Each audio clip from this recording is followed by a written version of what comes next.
Dangerous confrontations with coyotes and dogs, all caught on camera in neighbors' backyards. How you doing, guys? It's good to be back. We're out here early morning, and you saw the title. We're out here gonna try to get some coyotes, some pesky little coyotes that are right outside city limits. Nimbus was killed by a coyote. I have never felt so angry, devastated, and defeated in my life.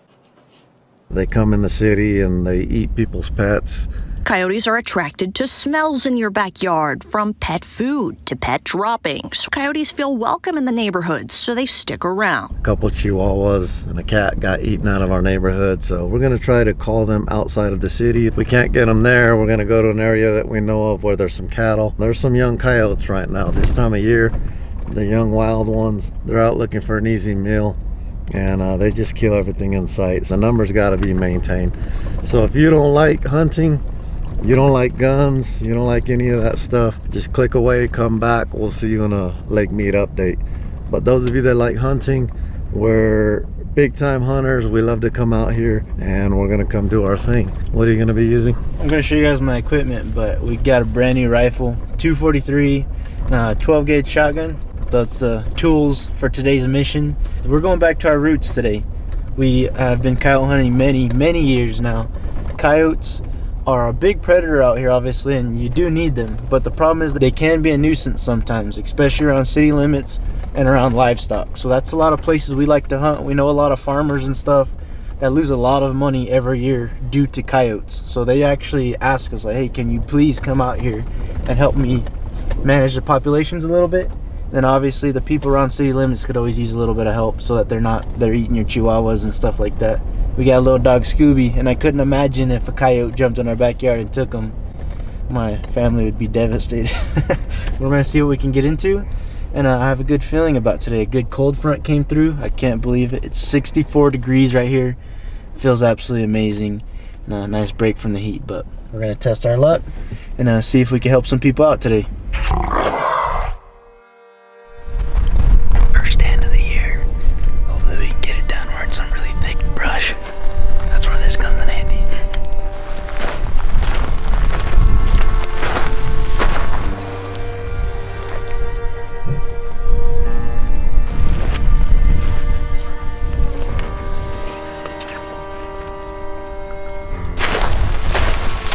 Stand number one.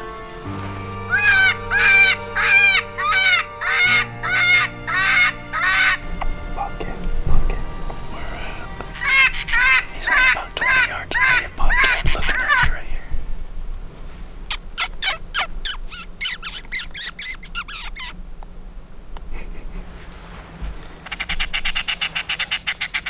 I can see him right here. Look at him. He's just staring at me.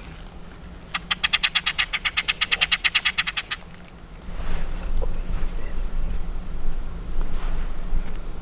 There he is. He's walking. Look at him. It was dark.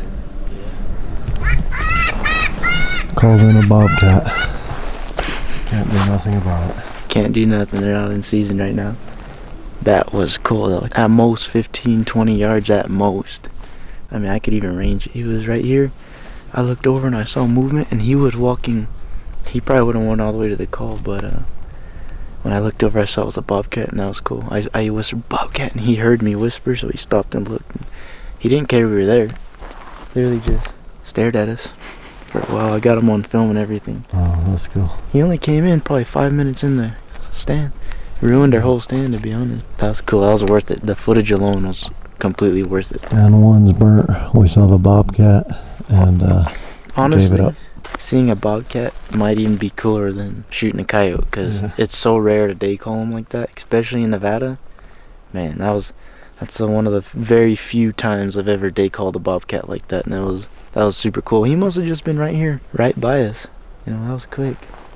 Alright, let's call it. We were just sitting right there. He was using the shotgun. He didn't even bother with the rifle.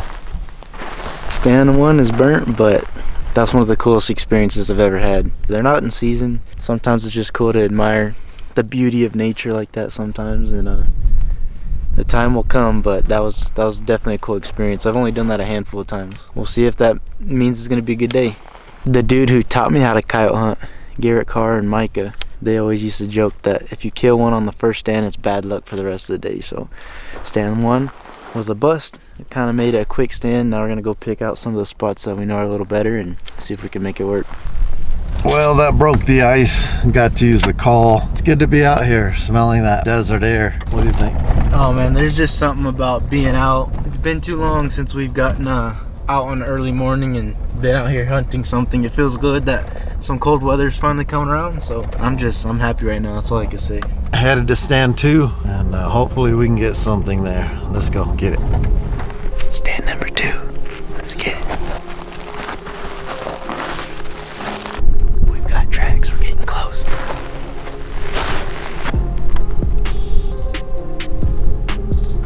All right, guys, stand 2 is a skunk. Pretty good area. It's really thick. This is like shotgun country. If you're wondering what equipment we're using or the tactics and techniques, we have a video. I'm gonna put the link right there. How to call them in, weapons to use, set up, everything. So that'll be right there on that link if you're interested. We break down everybody's questions that we've gotten over the years of coyote hunting. So if you got a question, more than likely that video will answer it. Stand 3. Stand number 5. Stand number 6.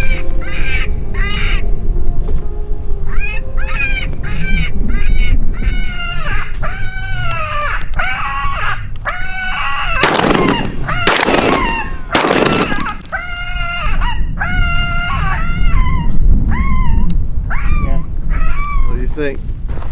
Well, stand number 7, 7 minutes in, hard charging coyote came in and gave it the good old dirt nap, as they call it. So he came in real hard. Did you get him when he almost bit the call? Yeah. Yeah, that was cool. I didn't want to shoot the call, so I had him on my beads, and when he started to turn, I think I was shooting his legs. But let's go see. All right, guys, we managed to get it done.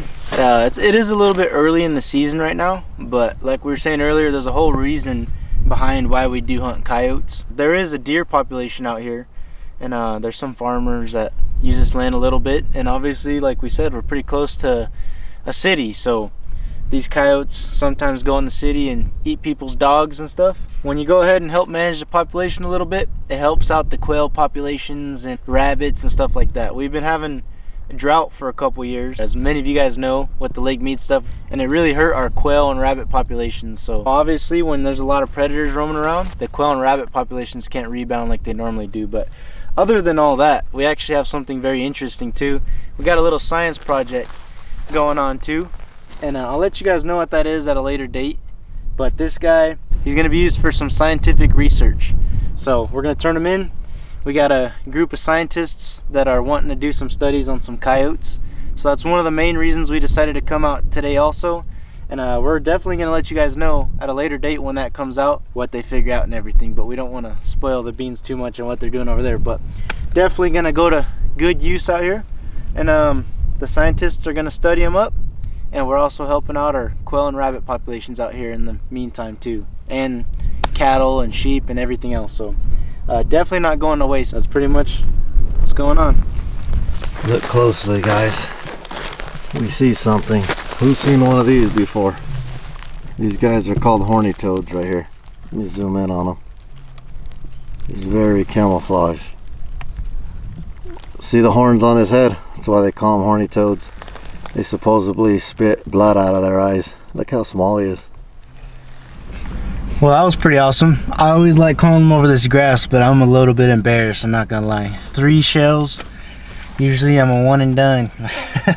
But I haven't shot at nothing in a long time. That was the first of the season, so you gotta kind of break the rust off and start polishing up the skills again. So we're probably gonna do a couple more stands. I'm starting to like what I see. I'm seeing a good bit of tracks and stuff, so we're gonna try to get Senior behind the gun, do another stand or two, and see if we can get one more before we call it a day.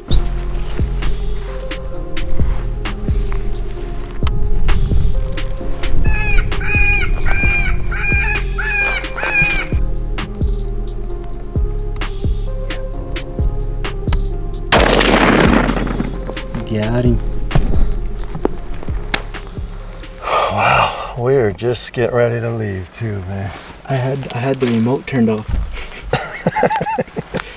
That was about 15 minutes. I was like, all right, let's pack it up. And then I just happened to glance and I'm like, hey, there's one right there. And Adrian is looking over there and I'm like sitting there with my scope on him the whole time. You ready? You ready? Hold on. I had the camera that way, but he was like blended in, so it took me a while to like try to zoom in a little bit, you know? Yeah. It's hot out here for them to come in at 14 minutes. He just came walking in. It's too hot. They don't want to run. There's not a whole lot of water out here. I knew we were getting into him too. Remember I was telling you right there, man, the tracks are good. Oh, I broke in the rifle. You've had it for what, a year and a half, 2 years? Probably a year to a year and a half. First coyote with it? Yeah, at least I know it's zeroed and the bullets work. Yeah, dropped them straight in his tracks. Let's go check them out. Like I said in the beginning of this video, if you don't like hunting, stuff like this is probably gonna bother you. But everything we're doing here is perfectly legal. There's no limit. There's nothing on coyotes. I don't think there's a limit in any state. You don't even need a license in Nevada to hunt these things. The state actually wants you to come out and keep their numbers down. One thing a lot of people might not realize too is nature's just cruel. Nature in general is cruel.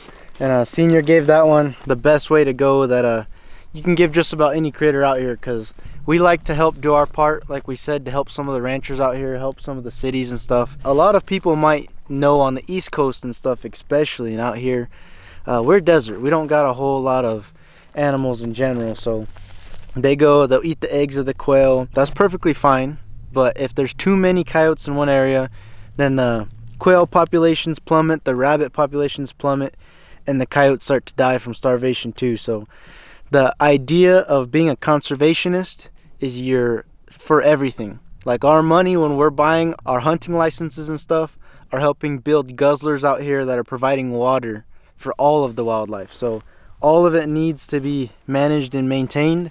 And like we're saying, if there's too many coyotes out here, then it's not a good thing. So here's a little guy, almost a white tip.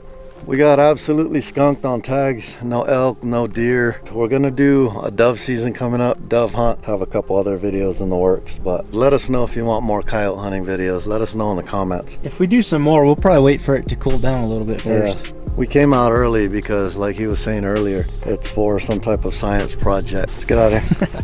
So there is literally millions upon millions of coyotes that roam the US. And you know, hunting them realistically won't put a damper at all, even close to it, on their general population. All it really is doing is helping this local area a little bit. We're helping it out. As you can see, it's very dry out here.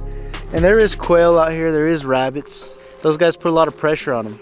And I don't know if you guys know this, but a while ago there was a disease that ran around on our rabbit population, and it really put a damper on a lot of them. So we try to do our best to kind of manage all species of animals. That's why you'll see us deer hunt, elk hunt, quail hunt, rabbit hunt, coyote hunt. It doesn't matter what it is. We're hunting for it. That's part of being a conservationist.